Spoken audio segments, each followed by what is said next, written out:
أعوذ بالله من الشيطان الرجيم. بسم الله الرحمن الرحيم. اللهم صل على سيدنا محمد وعلى آله وأصحابه أجمعين. وأسلموا بجمعي كمي أكوني نمغفي جمع دونا في كو أنغبوكا دوني فمغوي تسا mɔgɔ minnu bɛ yen n'olu bi kunnafoni ɲini na silamɛya kan olu ka se ka dɔɔni tɔmɔ a la. Ala ka an ka jumaw caya. An ka bi baro a bɛna kɛ aya dɔ de kan, aya min ye ni a bɛ suratu nahali kɔnɔ. Suratu nahali o aya 125 na. Inshallah bi kuma bɛna kɛ o de kan. Ala b'a fɔ yen nɔ a ko ko udu ila sabili rabbika bil hikmati wal mau'izati al hasana wajadilhum billati hiya ahsan inna rabbaka huwa a'lam biman dalla an sabilihi wa huwa a'lamu bil muhtadin. B'a fɔ a kɔnɔ parce que nin kuma in a bala ka kuma in ɲɛsin wajulukɛlaw de ma, mɔgɔ minnu bi weleli kɛ ka taa Ala ma. Olu kun ka kuma dɔ de ye nin ye. A b'u da su ni tile, a bi bɛɛ da su ni tile, mais hikima dɔw bi a kɔnɔ olu yɛrɛ ti o dɔn, wali n'u b'a dɔn u ti baara kɛ ni a ye. Ko Ala de b'a fɔ a ka kiraba in ye ko weleli kɛ ka taa i ma ka sira kan ni hikima ye. Hikima ye mun ye? Dɔnnifin, dɔnnijɛ bɛ yen, dɔnnifin bɛ yen. Ko nka ko n'i bɛ weleli kɛ k'i ka weleli kɛ ni dɔnnifin ye ani kuma wajulukɛ kan ɲuman, wajulukɛ kan minnu ka nɔgɔ, wajulukɛ kan minnu ka ɲi. Ko wa ko n'i bɛ mɔgɔ fɔngɔ ɲɔnya n'a bɛ ɲɔgɔn sɔsɔ k'i ka sɔsɔli kɛ billati hiya ahsan, ni fɛn ye fɛn min fana ka ɲi ka tɛmɛ a bɛɛ lajɛlen kan. Ɲumanw la ɲuman k'i ka sɔsɔli kɛ ni o ye. K'i ka dɔn k'a fɔ e ma kelen dɔrɔn de bi a dɔn k'a fɔ mɔgɔ min kananen don o ni mɔgɔ minnu ma kana. Donc silamɛw an bɛna ale ta kelen kelen ka na. Aya in tigɛ yɔrɔ dɔw b'a la, an bɛna ta o tacogo la k'a di mɔgɔw ma. Udu ila sabili rabbika, k'i ka weleli kɛ ka taa i ma ka sira kan. Bil hikmati, sisan an bɛna hikma de ta, o de ye fɔlɔ ye. Hikma ye mun ye? Parce que dɔnni filɛ, dɔnni modèle ka ca. Mɔgɔ dɔw bɛ yen bi i b'u sigi i b'u ɲininka sali farida ye joli ye, a bɛ sin ka farida hakɛ f'i ye ten. A bɛ salijita farida hakɛ f'i ye, a b'a sunnaw f'i ye, a b'a mustahabu f'i ye, hiji bɛ kɛ cogo di, a b'a kɛcogo bɛɛ la ɲuman f'i ye. Mais u t'a jira k'a fɔ ko a tigi ko hikima b'a la, ko a bɛ se ka wajulu kɛ. Hikima ye dɔnnifin de ye. Dɔnni kɔfɛ, dɔnnijɛ in kɔfɛ, fɛn wɛrɛ de bɛ yen o bɛ fara dɔnni kan n'a bɛ fɔ o tigi ma ko hikima bɛ a tigi la. Bon, par exemple, n bɛna hikima exemple dɔ di aw ma, o la aw bɛna faamu hikima ye fɛn min ye. Sayyidina Ali karamallahu wajahahu, don dɔ la a nana sɔrɔ mɔgɔw bɛ salijita la. Mɔgɔ minnu don dɔw si ka kɔrɔ ni a ta ye, u bɛ salijita la, saliji in tacogo man ɲi. Mais tellement que hikima bɛ Aliyu la, a ma ɲɛsin u ma k'a f'u ye hey a ka saliji man ɲi, saliji tɛ kɛ tan. I n'a fɔ ni anw ka bi tɔgɔɲinina ninnu don, olu presselen de don ka mɔgɔ dɔ ye fɛn dɔ la ka kule n'o tigi ye nin bɛ nin kɛ tan, nin kɛcogo tɛ nin ye, nin bɛ kɛ tan. Silamɛya tɛ ten, a tɛ kɛ ten. Aliyu nana a y'u lajɛ, a k'u ma, a ko est ce que k'an tɛ taa salijita concours la? Ale ninnu k'u ka taa salijita concours la parce que bɛɛ b'a dɔn k'a fɔ ko Ali karamallahu wajahahu ale ye Alakira ka lamɔden ye. Dɔnnibaa don, a ɲɔgɔnna dɔnnibaa kun tɛ yen. Silamɛ don a bɛ siran Ala ɲɛ. Donc mɔgɔw kun bɛ ale lajɛ ka diinɛ jateminɛ ni ale ye, ka diinɛ fɛnw kɛcogo k'o ladege ni Seyidina Ali ye comme a b'o dɔn a ko k'u ka taa concours la saljita la. Donc maintenant u jɛra u ye salji ta mais u bala ka salji ta tɔw kɔni bala ka Seyidina Ali de lajɛ. Donc a ye salji ta cogo ɲuman jira u la ka sɔrɔ a m'u dɔgɔya ka sɔrɔ a m'a f'i ye a ka nin baara in man ɲi kuma tɛ ka taa se an ka mɔgɔw ka sisan ni dɔgɔyalimaw ni nbarabɔli ma a ma nbarabu la parce que a b'a dɔn k'a fɔ ninnu bala ka nin kɛ u bala k'a kɛ ala ɲinini de kama u bala k'a kɛ alijinɛ ɲinini de kama u bɛ k'a kɛ ala bato de kama sinon n'u b'a kɛcogo ɲuman dɔn u b'a kɛ ka ɲɛ mais aliyu ye a jiru la ni nin hikima de a fɔ nin n'a ɲɔgɔnnaw de ma ko hikima hikima a dɔ wɛrɛ bɛ yen an ka umaru ibn al-Khattab lɛ umaru ibn al-Khattab radiyallahu ta'ala anhu ale ko hakili a b'a fɛ ka kuma hikima de kan ko o ti mɔgɔ ye hikima bɛ mɔgɔ min na ko ti mɔgɔ ye mɔgɔ min bɛ ɲuman ni juguman dɔrɔn ta ka bɔ ɲɔgɔn na k'a fɔ e ye ɲuman ni juguman dɔn ka bɔ ɲɔgɔn na dɔrɔn hikima kɛra e la c'est pas comme ça ko nka ko hikimatigi k'o de ye mɔgɔ ye mɔgɔ min bɛ se ka ɲuman tɔmɔ ka bɔ juguman fila ni ɲɔgɔn cɛ juguman fila la ɲuman mɔgɔ min bɛ se ka o sama k'o jira ninnu bɛɛ ye hikima nabolow ye hikima ye fɛn dɔ ye a ti expliquer da la mais ala b'a di mɔgɔw ma ilhamu de don i b'a sɔrɔ i ni dɔ ka kalan ye kalan kelen ye kilasi kɔnɔ a b'i dan fɛn bɛɛ mɛn kuma la faamu na ala bɛna faamu dɔ di e ma a ma min di a tigi ma hikima yɛrɛ fanba a bɛ taa a bɛ di ilhamu de la ala ka fɛn dilen don o y'a fanba ye dɔw tajiriba u yaala u ye fɛn caman ye u donna wo caman kɔnɔ ka bɔ fɛn caman kɔnɔ u kina yɔrɔ caman olu fana ala ye olu dɔn ni hakili b'olu fɛ olu dɔw fana bɛ hikima sɔrɔ u ka kow la wal maw'izatil hasana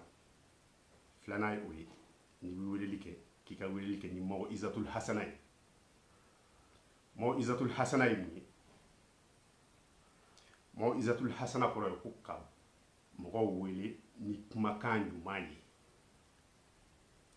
fɛn min b'a la ka kɛ anw ka minibariw sanfɛ bi o kɔ tɛ dɛ yɔrɔ bi alimamuw bɛ perese juma ka se ka taa tigɛlimani daminɛ minibariw sanfɛ ka mɔgɔw dɔgɔyali daminɛ ka mɔgɔw nɛni daminɛ alakira sallallahu alayhi wa sallam a ko laysa al-mu'min bil-fahashi wala al-la'ani wala al-bazi wala at-ta'an k'i ka dɔn ko muminu silamɛ ko mɔgɔ tɛ ko ta'an tɛ mɔgɔ tɛ mɔgɔ min bɛ kuma taralenw fɔ mɔgɔw ma wa ko muminu tɛ mɔgɔ dajugu ye wa ko muminu tɛ danganikɛlaba ye wa ko muminu tɛ maa molobali ye donc dangani molobaliya kuma taralen fɔ ka mɔgɔw sɔgɔsɔgɔ ni kuma ye ani dajuguya alakira ye nin bɛɛ lajɛlen kɔnɔna k'a jira k'a fɔ ko muminu tɛ sɔn o ma mais anw ka wajulukɛlaw bi minibariw sanfɛ nin fɛn naani de ye u taalan ye nin perese jumadonya ka se ala ka misiri kɔnɔ ala ka bato kɔnɔ ka na nin baara modèle de ta k'o kɔrɔta ala ye baara min kɔnɔna kira ye baara minnu kɔnɔna parce que wajulu filɛ n'i bɛ wajulu kɛ i b'a daminɛ i yɛrɛ de la i yɛrɛ fɔlɔ ka waju n'i ka kuma ye ka sɔrɔ ka se mɔgɔ tɔw ma mais e yɛrɛ ka kuma t'a la ka i yɛrɛ waju e b'a la ka wajulu kɛ ni diinɛ mun tɔgɔ ye o kɛmɛ ka fɛn minnu kɔn e b'a la ka wajulu kɛ n'o kɔnenw ye mana ala ka ni silamɛ bɛɛ lajɛlen kana ala ka kuma ɲuman don an ka alimamuw da ala ka weleli cogo ɲuman don an ka alimamuw da tasa u ka se ka hadamadenw olu sɔnsiran ka hadamadenw ka alijinɛ jira u la hadamadenw ka kojugu ni ko ɲuman jira u la tasa an ka sigiw bɛ se ka diya cogo min na ko ala b'a fɔ alakira ye sallallahu alayhi wa sallam a ko fa bima rahmatin min allahi linta lahum ولو كنت فظا غليظ القلب لانفضوا من حولك واستغفر لهم وشاورهم في الأمر فإذا عزمت فتوكل على الله إن الله يحب المتوكلين. ko ni ale ala ka hinɛ de ale ka hinɛ ale y'o de don alakira la k'o di alakira ma tasa alakira bi se ka nɔgɔya silamɛw kɔrɔ cogo min na nin kira yɛrɛ de ye dɛ. ala ko ale ka nɛɛma ale ka hinɛ o de kama ale ye alakira kɛ mɔgɔ ye mɔgɔ min bi se ka nɔgɔya silamɛw kɔrɔ a b'a da silamɛw ka yɛlɛ kan a bɛ ko gɛlɛnw ku silamɛw bolo. a ko walaw kunta fazzan ghaliza alqalb lanfaddu min hawlik. a ko alakira ma a ko n'a sɔrɔla e tun ye mɔgɔ farin ye n'a sɔrɔla e tun ye mɔgɔ dusukun gɛlɛn ye ko sisan b'a sɔrɔ k'a fɔ e ka silamɛ minnu filɛ e kɔ muminu minnu tugutugutu filɛ e kɔ sisan b'a sɔrɔ u bɛɛ lajɛlen yɛrɛ kɛra ko kumana k'i ka jurumu kafari kɛ u ye ka ala wele ala ka yafa u ma wa k'i kana ɲina i bɛna ko o ko kɛ i bɛna décision ta jamana kungo la k'i ka u shawaraya k'i k'u consulter jamana kungo la i bɛna fɛn o fɛn kɛ ko ko ni a bɛna o dabali tigɛ ni jamajɛ ko don k'i k'u consulter ko ni aw bɛna min kan a k'a cɛsiri a k'o kɛ ni ka sɔrɔ ka aw jigi sɛnɛ ala la. donc décision bɛɛ kun ti bɔ ala fɛ yen k'a fɔ nin don tan nin bɔ tan yɛlɛ tan jigi tan ala ma alakira kɛ ten ala ye a ka ci di alakira ma ka a to yen hadamadenya sura kɔnɔ ani hadamadenw ka jɛ ka diinɛ in kɔrɔta ɲɔgɔn fɛ. wa alakira ko sallallahu alayhi wa sallam ko man kana yu'minu billahi wal yawmil akhir falyaqul khayran aw liyasmut. khatibu atlubala ni alakira sallallahu alayhi wa sallam ka kuma de a ko n'i y'a dɔn k'a fɔ e tɛ se ka kuma ɲuman fɔ n'i dalen don ala la e b'a dɔn k'e tɛ se ka kuma ɲuman fɔ mɔgɔ ye k'i k'i da de yɔrɔ bi yɛrɛ tun ye juma ye wa sisan n'i taara réseau kan sisan i t'a sɔrɔ u kɛmɛ ka kutuba minnu filifili i b'a lajɛ a bɛɛ falen don mɔgɔ neni mɔgɔ dɔgɔya molobaliya fɛn minnu ni Allahu ta'ala ye fɛn minnu kɔn ala ka kira ye fɛn minnu kɔn wa a bɛɛ la belebeleba ye jumɛn sisan u b'u muge bɔ ɲɔgɔn na c'est à dire bɛɛ de sigilen don ka ɲɔgɔn kɔnɔ karisa ye fɛn fitinin dɔ kɛ dɔrɔn i b'u boli to yen ka na réseau kan ka na o tigi nɛni daminɛ ka na o tigi dɔgɔyali daminɛ c'est à dire n'i yɛrɛ y'i yɛrɛ ɲininka souvent i b'a fɔ ko ala ko yɛrɛ tɛ tuguni ala ko sera ɲɔgɔn nɛni ma a sera ɲɔgɔn dɔgɔyali ma ala ko sera fo ka ti i bara bɔ i silamɛ ɲɔgɔn na parce que ko o bɔra ka fɛn dɔ fɔ o ma taa e jimi sira fɛ e bɛ o kɛ bara bɔ sira ye f'u bɛ pressé ko bezi wa lezi de wa an darɔ jumɛn presselen dɔrɔn de don dɔ k'a fɔ n ko dɔrɔn u ka boli ka na o tigi dɔgɔyali daminɛ hali u b'a fɔ minnu ma ko vidéo man dɛ kɛ olu ma fisa ni aw ye olu ma fisaya ni aw ye parce que olu bɛ kuma u yɛrɛ de ka ɲi olu ti ala ko kuma la olu ti foyi la aw minnu bɛ ala ko kuma la aw ta bɛ ka juguya ni olu ta ye ko wajadilhum billati hiya ahsan aya in kɔnɔ ala b'a fɔ alakira ye ko ni sɔsɔli ɲɔgɔnya nana don i ni mɔgɔw cɛ k'i ka sɔsɔli in kɛ ni fɛn ye fɛn min cɛ ka ɲi kosɛbɛ k'i kana sɔsɔli in kɛ ni nɛni ye i kana kɛ ni dusubaya ye i kana kɛ ni dɔgɔyalima ye k'i ka sɔsɔli in kɛ billati hiya ahsan ismu tafdil ko min ka ɲi kosɛbɛ k'i ka sɔsɔli kɛ ni o ye yɔrɔ ya an ɲɛ b'u ka debaw la deba yɛrɛ sani debaw ka daminɛ kɛlɛ bi kɛ ka fan bɛɛ lajɛlen fa n'u t'i ni furu ɲɔgɔn kan k'o ye silamɛya deba ye wa u fɛn o fɛn u ka kuma daminɛ na u bɛna ni aya in de ye ka ni aya in kalan ko ala k'o kan ka wajibu kɛ mais u bi ɲina a kɔnɔkow kɔ wajadilhum billati hiya ahsan o de la ala b'a fɔ ko wailun likulli humazatin lumaza khatibu a y'a lamɛn dɛ wailun likulli humazatin lumaza ko bɔnɛ bilen bi mɔgɔw ye mɔgɔ o mɔgɔ ni e de ka baara nana kɛ danbere bɔ nbarabɔli mɔgɔw la ye ou bien mɔgɔ min mana kuma dɔ fɔ ko kuma ta k'o kɛ k'o tigi dala ɲini tellement que nin konasiw ka ko ala ye suran kelen de tɔgɔ da nin na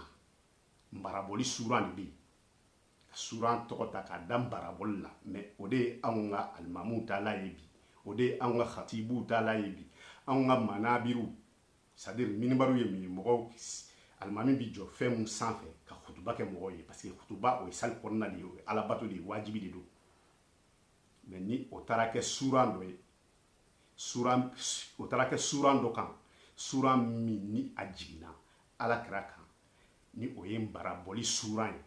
c'est à dire olu ka wajibi yɛrɛ yɛlɛmana ka kɛ nbarabɔli ye yɔrɔ olu kɔni u tɛmɛna kɛrɛfɛ kosɛbɛ u tɛmɛna silamɛya kɛrɛfɛ o de la silamɛw an b'a fɔ ye a ye wajulukɛlaw a y'u lamɛn kosɛbɛ n'a y'a ye fɛn o fɛn focaliselen don mɔgɔ nini kan mɔgɔ dɔgɔya kan nbarabɔli kan karisa ye nin fɔ tan o kuma ka kɛ tan o kumana karisa bi tan a y'u to yen hali ka taa vidéo mani ninnu lamɛn o ka fisa k'olu lamɛn mais ala bɛ nin bɛɛ kɛ mun na ala kɛra bɛ nin bɛɛ fɔ an ye mun na tasa an ka société silamɛya société mun filɛ an bolo yan nɔ an bɛ se ka vie ka sɔrɔ an ma yɛlɛ ɲɔgɔn sen kan cogo min na an bɛ se ka vie sécurité kɔnɔ cogo min na parce que sécurité yɔrɔ marabɔli bɛ yɔrɔ min na sécurité tɛ yen ka hadamadenw kɛ mɔgɔw yɛrɛ ɲɛ t'a fɛ ka da ɲɔgɔn kan wa jɔnniw mɔgɔ minnu kan ka mɔgɔw bali o baara ninnu na donc ala ye layidu de di sura in kɔnɔ sura min ni a tɔgɔ dalen don nbarabɔli sura na k'a fɔ ko nbarabɔlikɛlaw ko u bɛ taa jahanama de kɔnɔ wayilu yɛrɛ dɔw ko jahanama so yɛrɛ dilanlen don o dɔrɔn kama aw bɛ se k'o bɛɛ dɔn cogo di ka sɔrɔ ka aw ta kɛ hadamadenw burujali ye hadamadenw neni ye ko alakira ko sallallahu alaihi wasallam wa a bɛ nin fɔ don min na a yɛlɛla minbar de ka kan kuma in fɔ a ko ya ma'ashara man aslama bilisanihi walam yasilu al-imanu ila qalbihi la tu'zu al-muslimin wala tattabi'u awratahum فإنه من تتبع أورة أخيه المسلم تتبع الله أورته يفضحه ولو في جوف بيته ala kɛra ka kuma ye a yɛrɛ a bɛ taa mɔgɔw neni yɔrɔ min na minibaru min sanfɛ ala kɛra yɛlɛla minibaru de sanfɛ ka nin kuma in fɔ mɔgɔw ye a ko silamɛ jama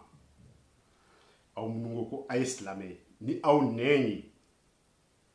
ko a sɔrɔ silamɛya ma se aw dusukun na k'a kana silamɛw tɔɔrɔ ni a daw ye a kana bɔ ka silamɛw neni a kana bɔ ka silamɛw tɔɔrɔ n'a dalakanw ye k'aw kana tugutugu silamɛw lebu kɔ c'est à dire ka diɲɛlatigɛ bɛɛ ka kɛ k'i sigi dɔrɔn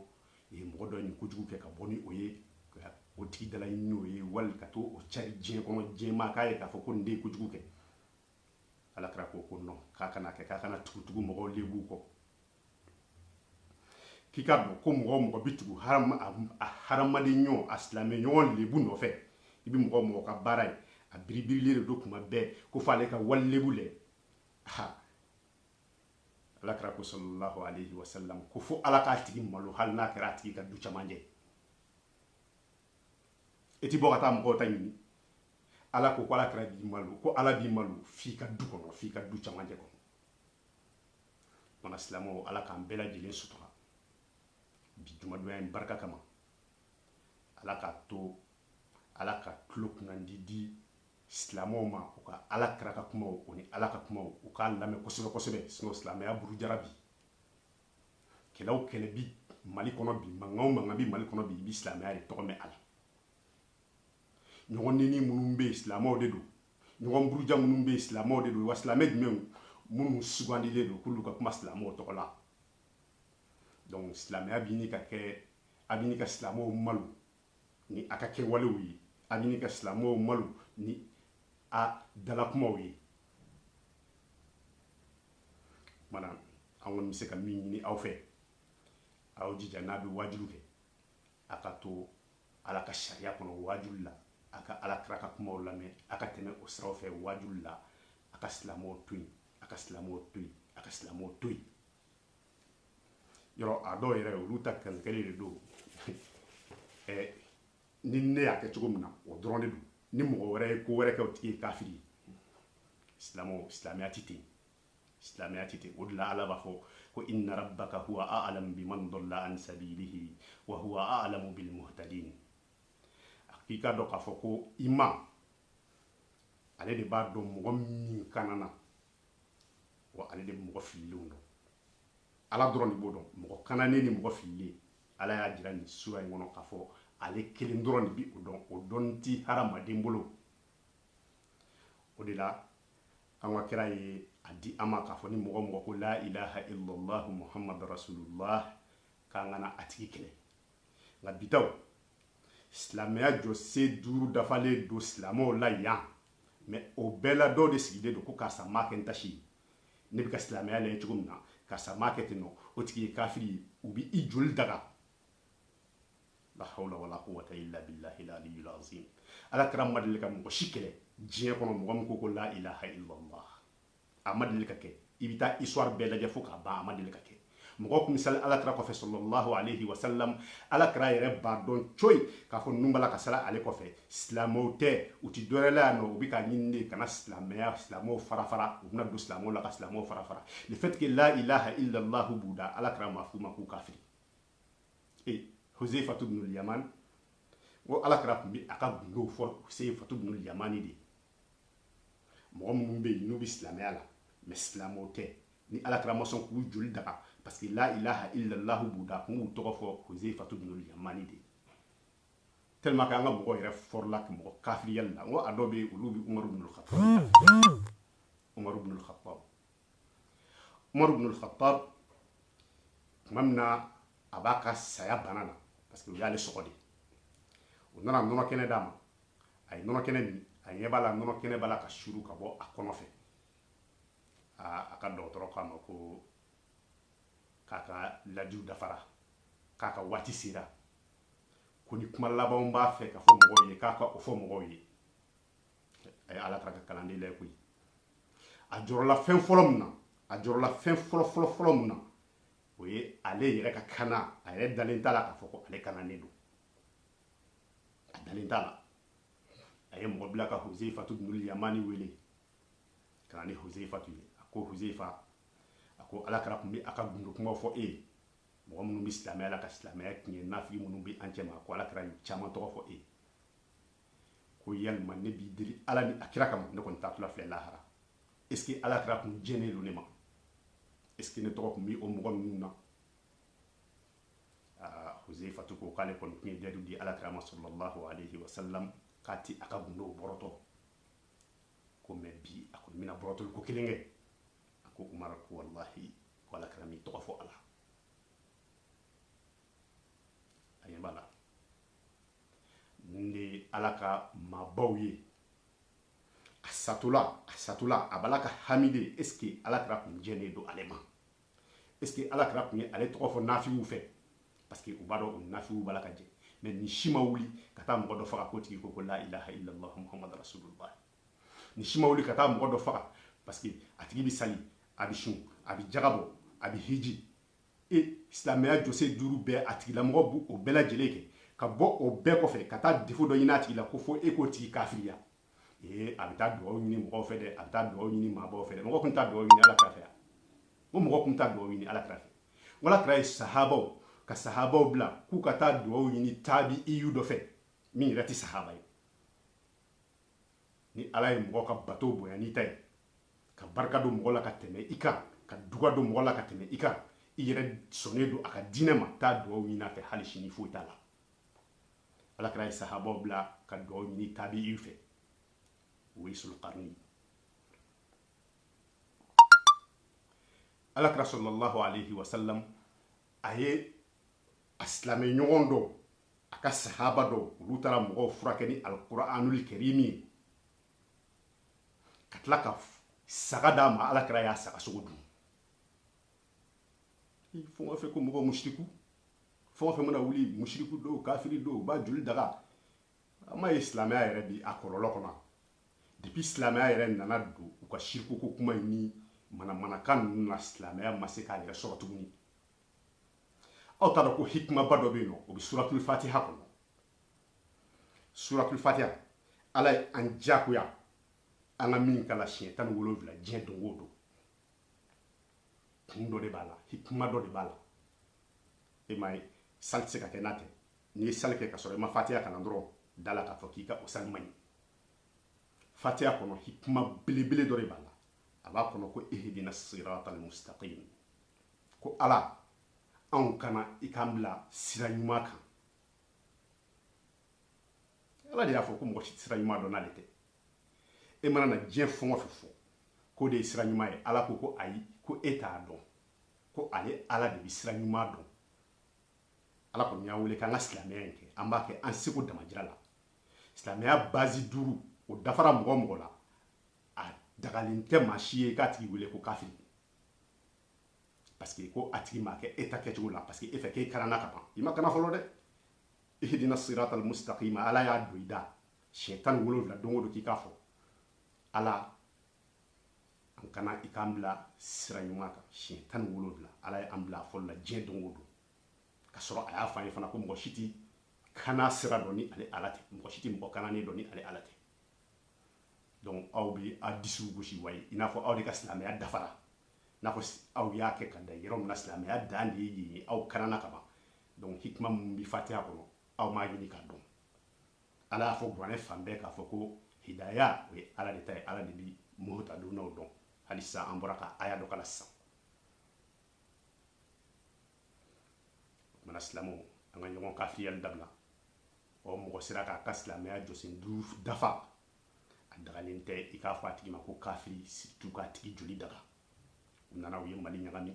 mali fa bɛɛ ɲagaminen don n'a fɔra ko jihadisiw silamɛw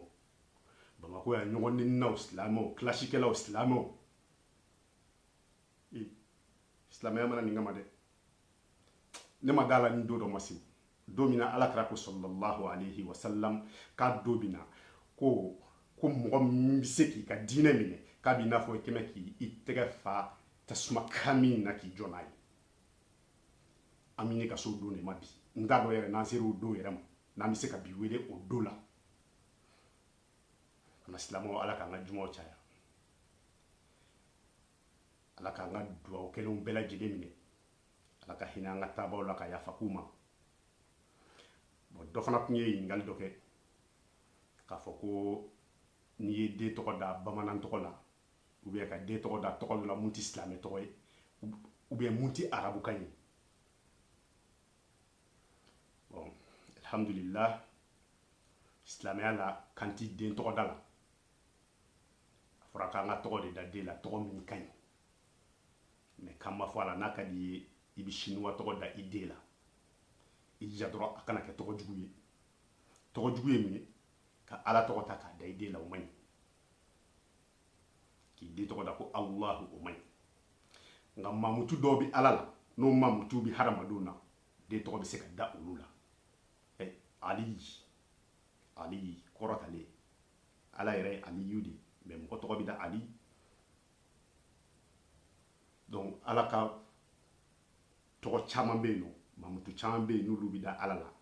ni o ɲɔgɔnna bɛ mɔgɔw la tɔgɔ bɛ se ka da o bɛɛ lajɛlen na o tɔgɔ bɛ se ka da sinuwakan na mais tɔgɔ tɛ se ka da i n'a fɔ kudus parce que o kɛrɛnkɛrɛnlen don ala kelen kama tɔgɔ minnu kɛrɛnkɛrɛnlen don ala kelen kama i b'i pan olu kunna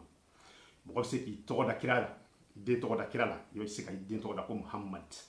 mais kana fɔ ko rasulullah n'i ko rasulullahi ala ka ciden o kuma donna filan la i bɛ da muhammad ma kana ala ka ciden fara kan parce que ala ka ciden tɛ n'a ka di ye i b'i den tɔgɔ da ko yiriba aw bɛ k'a fɔ ko fo ka den tɔgɔ da arabukan na arabu tɔgɔ ye jumɛn asad waraba jabal kulu gosilikɛla sankolo dugukolo arabu tɔgɔ ye olu dɔrɔn de bon o ɲɔgɔnnaw dɔrɔn de fana bɛ anw fɛ yan wa o ɲɔgɔnnaw dɔrɔn de fana bɛ sini kɔni ka ɲi mɔgɔ k'i den tɔgɔ da mɔgɔ la mɔgɔ min ye mɔgɔ ɲuman ye bon n'a fɔra ko ka den tɔgɔ da bɛɛ la a ma fɔ k'i ka t'i den tɔgɔ da ko Firaun parce que n'i ko dɔrɔn ko Firaun fɛn min bɛ jigin mɔgɔ kunkolo la o ye ala kotalaba dɔ de ye f'a ye ala y'a wele a yɛrɛ la bon o n'a ɲɔgɔnna minnu bɛ yen minnu dɔnnen don ni ala kotabaw ye minnu dɔnnen don ni fasigiyabaw ye n'olu tɔgɔ bɔlen don o la a dagalen tɛ k'i den tɔgɔ da olu fana na sinon kan o kan y'i diya i b'i den tɔgɔ da ten silamɛw yɛrɛ cɛla yahudiya tɔgɔ caman b'u la tɔgɔ ajami caman b'u la tɔgɔ min tɛ arabukan ye ala ka faamu cogo ɲuman di an ni silamɛw ma ala k'an ka jumaw caya ala k'an ka batokɛlaw minɛ an bɛ waati min na sisan banamisɛnninw cayalen don sumaya banamisɛnninw cayalen don jamana kɔnɔ sisan bon o ye samiya ni a kɛcogo ye an bɛ ala deli mɔgɔ minnu bɛ yen n'olu dalen don ala ka u bɛɛ lajɛlen wuli ka b'u ka bana na nka mɔgɔ minnu sara ala ka yafa kɛ u bɛɛ lajɛlen ma ala k'an bɛɛ ka batow minɛ an bɛ fɛn o fɛn na diɲɛ kɔnɔ yan ni a tɛ taa ala kota sira fɛ ala ka bɛɛ lajɛlen ka ko ɲɛ i bolo silamɛw assalamu alaikum wa rahmatullahi ta'ala wa barakatuhu